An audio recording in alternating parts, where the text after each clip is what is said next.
चूंकि संध्यादीप एक ऐसी वासना है, ऐसी साधना है, एक ऐसा नियम है जो सनातन धर्म का स्थायी भाग है। कोई भी ऐसा सनातन धर्म का अनुयायी नहीं होगा जो संध्या काल में दीपक न जलाता हो, और यदि वो जलाता नहीं है तो इसका अर्थ ये है कि वो केवल नाम मात्र के लिए सनातन धर्म का अनुयायी है, क्योंकि ये प्राचीनतम काल से चली हुई परंपरा है और उसका एक अपना महत्व है। संध्या दीप को भगवान का स्वरूप माना गया है, जैसे कि शुभम करोति कल्याणम आरोग्यम सुख संपदा। तो इस प्रकार का जो सुख और समृद्धि देने वाले, आरोग्य सुख और संपदा, शुभम करोति कल्याणम, जो कल्याण करने वाले, शुभ करने वाले, आरोग्यम सुख संपदा, जो कि आरोग्य चाहिए, सुख चाहिए, संपदा चाहिए। तो शत्रु बुद्धि विनाशाय, और शत्रु की बुद्धि का विनाश करना, शत्रु का नाश नहीं करने वाला, शत्रुता का जो भाव जो उत्पन्न करती है, अर्थात जो आज हम देखते हैं समाज में कि भाई भाई के प्रति शत्रुता है, पति पत्नी में इतनी शत्रुता है, पिता पुत्र में शत्रुता है, माता पुत्री में शत्रुता है, सास बहू में शत्रुता है, अड़ोसी पड़ोसी में शत्रुता है। एक देश का नेता दूसरे नेता के साथ में बैठे हैं, फिर भी शत्रुता है, द्वेष भाव है, एक दूसरे की टांग खींचने में लगे।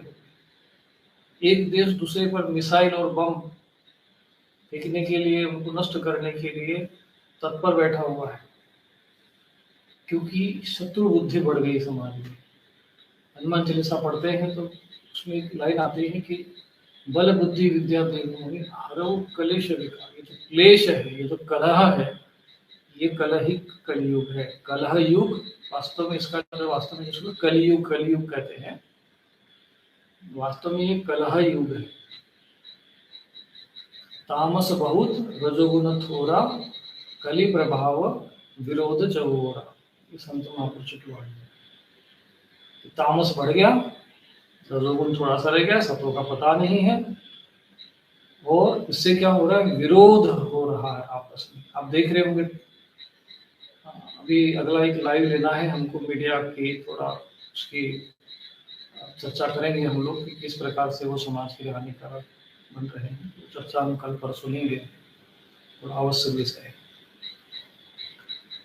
तो वो लोग भी ऐसे विषयों को समाज में प्रेरित कर रहे, प्रस्तुत कर रहे हैं, जैसे लगता है कि बस पति और पत्नी जो आजकल है वो मारने के लिए ही बैठी हो। मतलब पूरी नारी जाति का अपमान जो है इस समय किया जा रहा है कि बस ये ना, किसी से विवाह करने से लगता है पता नहीं से विवाह किया तो ये हमको कौन से ड्रम में डाल देगी और कब कहाँ कैसे मार देगी, कुछ पता ही नहीं। ये भाव एकदम अंदर तक भर दिया गया। कई लोगों को सिर्फ वार्ता करते समय मुझे ये सुनने को मिला। तो ये इतना शत्रु बुद्धि है। तो ये शत्रु बुद्धि विनाशाय दीपो ज्योति नमोस्तुते। तो ऐसे जो शत्रु बुद्धि का विनाश करने वाले और आरोग्य देने वाले, सुख और समृद्धि देने वाले, इतना जो इस श्लोक के माध्यम से इतना तो आप समझ सकते हैं कि हम क्या प्रार्थना कर रहे हैं। दीप ज्योति परब्रह्म, परब्रह्म माना गया। दीप ज्योति जनार्दन, दीपों में हरतु पापम, पाप भी हरता। सामने दीपो नमोस्तुते। ये श्लोक जब छोटे बच्चे हुआ करते थे हम लोगों को जैसे पहला श्लोक यही रटा दिया जाता था। संस्कृत भले हम नहीं जानते थे, लेकिन ये श्लोक जो है मुख पर खेलते समय में भी हम लोगों के मुख से निकल जाते थे। आज जो है वो ट्विंकल ट्विंकल लिटिल स्टार, वो पता है, हम लोगों को ये सिखाया गया है। और वो जो प्रभाव है वो हमने अपने जीवन में देखा। और गांव में, समाज में इतनी अधिक एक प्रेम भाव हुआ करता था परिवार में कि चाचा, ताऊ, दादा जो 3-3 पीढ़ी एक साथ रहते थे। 40-40, 50, 100-100 लोग एक साथ भोजन बनता है। 10-10, 20-20 महिला एक साथ भोजन बनाते थे। अगर आज किसी के घर में 2 बहुएँ आ जाए, तो देखो आप उस घर का क्या वातावरण। सास बहू एकदम विवाह होता कहते कि नहीं भैया हम उसको अलग करो। एक बहू सास की विवाह नहीं कर रही, उसकी सेवा नहीं करना चाहती। ये जो शत्रु बुद्धि हमें समाज में उत्पन्न हुई है, वो क्यों उत्पन्न होती है, उस पर भी हम अभी चर्चा करेंगे।